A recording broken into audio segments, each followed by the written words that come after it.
Hari ini adalah aksi dukungan moral, tidak dengan anarkis.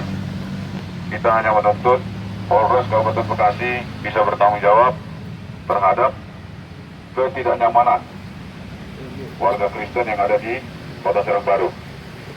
Jadi dukungan massa hari ini sangat diharapkan sebanyak-banyaknya untuk menunjukkan bahwa kita, Ormas PBB, selalu ada di masyarakat untuk mendukung masyarakat-masyarakat yang terzolimi.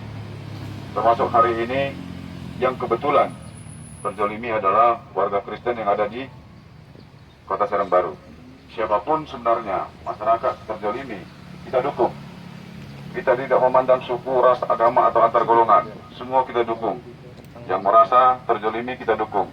Nah, dukungan hari ini sekali lagi kita sampaikan dengan cara yang beradab, dengan cara etikat baik, bahwa kita memastikan Polres Kabupaten Bekasi menjunjung tinggi nilai-nilai Pancasila, yaitu salah satunya kita yang punya Tuhan harus dikasih kebebasan untuk berdoa kepada Tuhannya. Demikian dari saya, Erik Siota. Mungkin ada dari yang lain, sekian. Jadi kita tunggu dulu.